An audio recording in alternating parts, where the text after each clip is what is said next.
Karachi Akhtar colony அருகே பைக்கில் வந்த அடையாளம் தெரியாத சிலர் மிஸ்ரி ஜஹூர் இப்ராஹிமை தலையில் சுட்டுக் கொண்டனர்.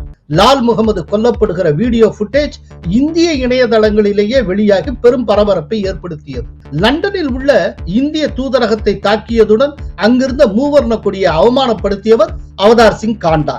இப்போது அவர் உயிருடன் இல்லை. இந்திய எதிரிகளின் கதை அவர்கள் ஒளிந்திருக்கும் இடத்திலேயே முடிக்கப்பட்டு வருகிறது. இதற்கு பின்னால் ராய் இருக்கிறதா? அஜித் தோவல் இருக்கிறாரா? பூமிக்கடியில் எத்தனை ஆழத்தில் எங்கள் எதிரிகள் பதுங்கி இருந்தாலும் அவர்களை தோண்டி எடுத்து தண்டனை தருவேன் என்றார் Modi. Kolahalas TV YouTube channel, இது வாய்மையின் எக்காலம். வணக்கம் நண்பர்களே. இந்தியாவின் எதிரிகள் எங்கு ஒளிந்து கொண்டிருக்கிறார்களோ அங்கேயே ஒளித்து கட்டப்படுகிறார்கள். கடந்த சில ஆண்டுகளாகவே இந்தியாவால் தேடப்படும் பயங்கரவாதிகள் இந்தியாவுக்கு வெளியே வரிசையாக கொல்லப்பட்டு வருகின்றனர். 2022 ஜூலை மாதம் பிரிட்டனில் சர்ரே என்ற இடத்தில் காலிஸ்தானியான ரிப்டாமன் சிங் மாலிக் என்பவர் சுட்டுக் கொல்லப்பட்டார்.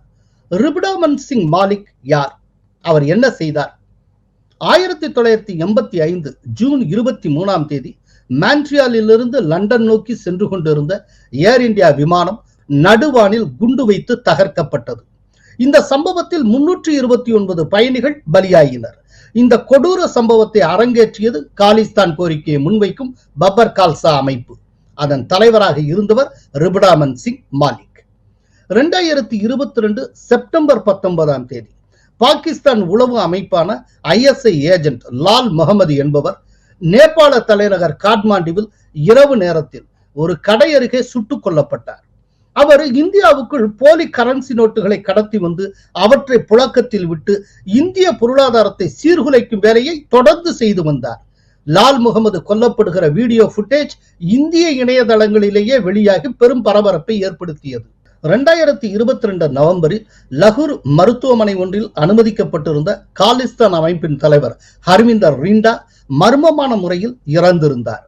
அளவுக்கு அதிகமாக மருந்து உட்செலுத்தப்பட்டு அவர் கொல்லப்பட்டதாக குற்றம் சாட்டப்பட்டது. அவருக்கு நெருக்கமான ஹாப்பி சங்கீரா இத்தாலியில் நடந்த தாதாக்களுக்கு இடையிலான மோதலில் கொல்லப்பட்டார். இவர் கொல்லப்பட்டதற்கு அடுத்த 24 மணி நேரத்தில் தேடப்படும் காலிஸ்தானியான குல்விந்தர்ஜித் சிங் கான்பூரியா என்பவர் தாய்லாந்து தலைநகர் பாங்காக்கிலிருந்து ரகசிய ஏஜென்ட்களால் கடத்தப்பட்டார். அவரிடமிருந்து காலிஸ்தான் இயக்கங்களுக்கு எங்கிருந்து நிதி வருகிறது, எப்படி ஆபரேட் பண்ணுகிறார்கள் என்பது குறித்த முழு தகவல்களும் நமது உளவுத்துறைக்கு கைமாறின. 2023 பிப்ரவரி 14ஆம் தேதி ஜம்மு காஷ்மீருக்கான IS தளபதி இஜாஸ் அகமது அஹங்கர் சுட்டுக் கொல்லப்பட்டார். ஆப்கன் குனார் மாகாணத்தில் தலிபான்களே இவரை போட்டு தள்ளினர். 2023 பிப்ரவரி 20ஆம் தேதி பாகிஸ்தான் ராவல்பிண்டி நகரில் ஒரு கடைக்கு வெளியே ஹிஜ்புல் முஜாஹிதீன் நிறுவனரான பஷீர் அகமது பீர் சுட்டுக் கொல்லப்பட்டார். 2023 பிப்ரவரி 26ஆம் தேதி அல் பதர் இயக்கத்தின் கமாண்டர் சையத் காலித் ரசா கராச்சியில் உள்ள அவரது வீட்டுக்கு வெளியே சுட்டுக் கொல்லப்பட்டார். இவர் ஜம்மு காஷ்மீரில் நாசவேலை செய்து வந்தவராவார். மார்ச் 1ஆம் தேதி கராச்சி அக்தர் காலனி அருகே பைக்கில் வந்த அடையாளம் தெரியாத சிலர் மிஸ்ரி ஜஹூர் இப்ராஹிமை தலையில் சுட்டுக் கொண்டனர். யார் இந்த மிஸ்ரி ஜஹூர்? வாஜ்பாய் ஆட்சி காலத்தில் IC-814 இந்தியன் ஏர்லைன்ஸ் விமானத்தை கந்தஹாருக்கு கடத்தியவர். விமானத்தில் பயணித்த ரூபின் கட்டியால் எனும் இளைஞரின் நெஞ்சில் குருவாளை சொருகி இரக்கமின்றி கொன்றவர். ஹர்கத்துல் முஜாஹிதீன் இயக்கத்தை சார்ந்தவர். இவர் எவ்வளவு கொடூரமானவர் என்பதை நாம் தெரிந்து கொள்ளலாம். 1999ஆம் ஆண்டு டிசம்பர் 24ஆம் தேதி நேபாள தலைநகர் காட்மாண்டுவிலிருந்து டெல்லி நோக்கி கிளம்பிய IC-814 விமானம் 5 பேரா ஆப்கனில் உள்ள கந்தஹாருக்கு கடத்தப்பட்டது. இந்த 5வரில் ஒருவராக இருந்தவர் மிஸ்ரி ஜஹூர். விமான பயணிகள் பிணை கைதிகளாக பிடித்து வைக்கப்பட்டனர். பயணிகளை விடுவிக்க வேண்டும் என்றால் இந்திய சிறைகளில் இருக்கும் முக்கிய இஸ்லாமிய பயங்கரவாத தலைவர்களை விடுவிக்க வேண்டும் என்று கோரிக்கை விடுக்கப்பட்டது. இந்திய அரசை பணிய வைக்க பிணை கைதிகளில் ஒருவராக இருந்த ரூபின் கட்டியால் எனும் இளைஞரின் நெஞ்சில் குருவாளை சொருகி இரக்கமின்றி கொன்றவர் மிஸ்ரி ஜஹூர் இப்ராஹிம். ரூபின் கட்டியால் அப்போதுதான் திருமணம் முடித்து ஹனிமூனுக்காக நேபாளம் சென்று விட்டு மனைவியுடன் விமானத்தில் திரும்பிக் கொண்டிருந்தார். கடைசியில் தனது மனைவியின் கண்ணுக்கு முன்னே இப்ராஹிம் குருவாலுக்கு இரையானார். இவ்வளவு கொடூரமான மிஸ்த்ரி ஜஹூர் இப்ராஹிம் என்கிற அந்த மனித மிருகம்தான் வேட்டையாடப்பட்டிருக்கிறது.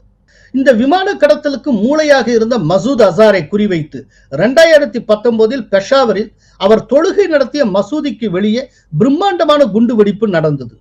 குறித்த நேரத்துக்கு முன்பாகவே அந்த குண்டு வெடித்து விட்டதால் மசூத் அசார் தப்பினார்.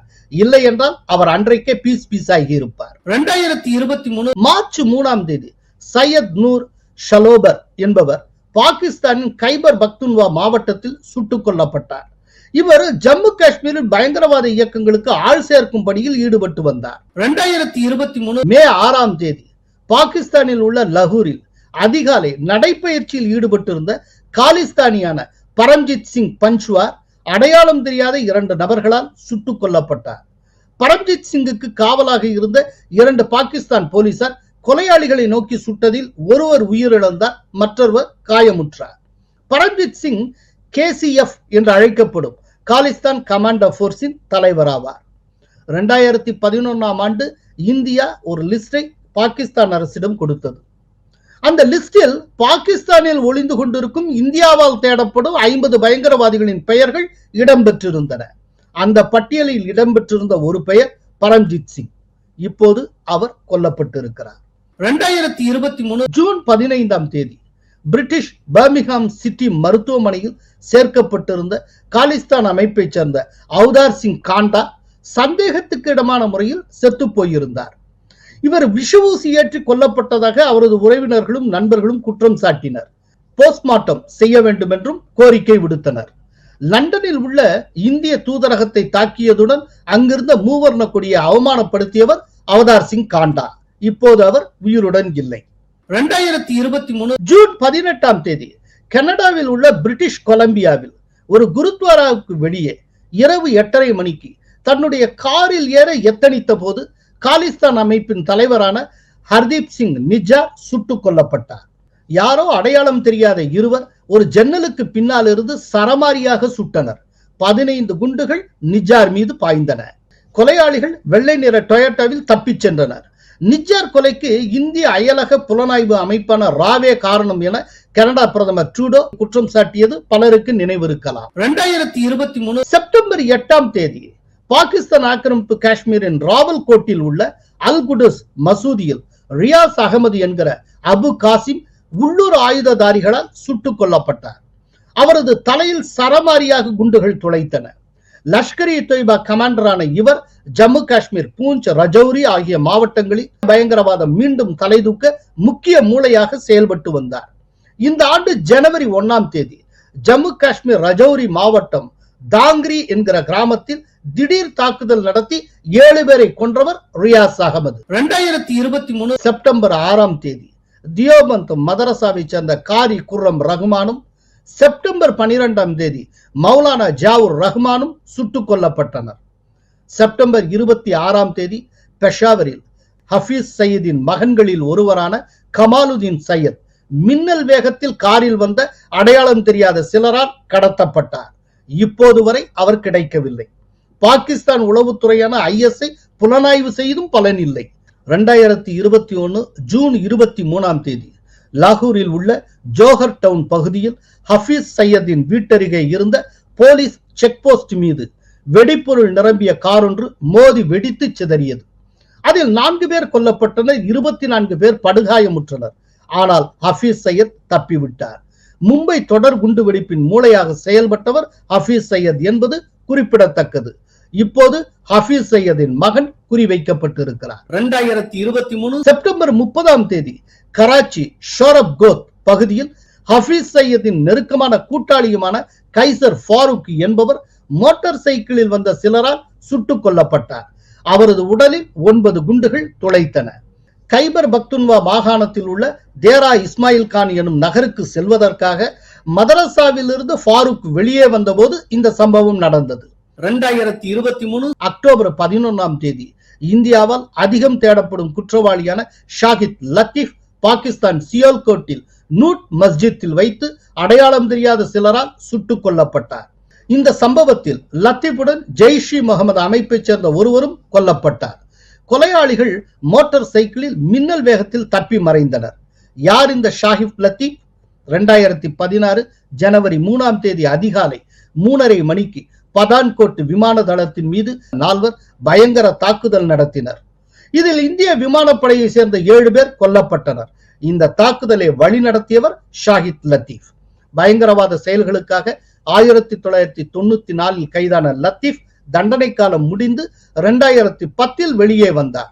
வாகா எல்லையில் வைத்து பாகிஸ்தானிடம் அவர் ஒப்படைக்கப்பட்டார். இந்திய சிறையில் இருந்தும் திருந்தாத அவர் மீண்டும் கைவரிசை காட்டத் தொடங்கினார். இப்போது அதற்கான விலையை கொடுத்திருக்கிறார். பாகிஸ்தான் மார்க்சிஸ்ட் முஸ்லிம் லீக் எனும் கட்சியின் தலைவர் சௌத்ரி முகமது சர்வார் என்பவரின் மகன் ஹுசைன் ஹாஷிம் என்பவர் கடந்த வாரம் திடீரென சாலை விபத்தில் சிக்கினார். அவர் மர்கையா ஆகிவிட்டார். இறந்தவரின் அப்பா ஒரு கட்சி தலைவர் மட்டுமல்ல, கமாண்டரும் கூட. நடந்தது சாலை விபத்து அல்ல, அது ஒரு கொலை முயற்சி என்று கூறப்படுகிறது. 2025 ஜூலை 3ஆம் தேதி ஹபீஸ் சையதின் வலதுகை என்று கருதப்படும் மஃப்தி ஹபீபுல்லா ஹக்கானி என்பவர் பாகிஸ்தானில் அடையாளம் தெரியாத சிலரால் வேட்டையாடப்பட்டார். பாகிஸ்தான் டிர் மாவட்டத்தில் ஒரு வியாழக்கிழமை அன்று இந்த சம்பவம் நடைபெற்றது. இந்திய எதிரிகளின் கதை அவர்கள் ஒளிந்திருக்கும் இடத்திலேயே முடிக்கப்பட்டு வருகிறது. இதற்கு பின்னால் ராய் இருக்கிறதா, அஜித் தோவல் இருக்கிறாரா? நமக்கு தெரியாது. தெரிந்தாலும் சொல்லக்கூடாது.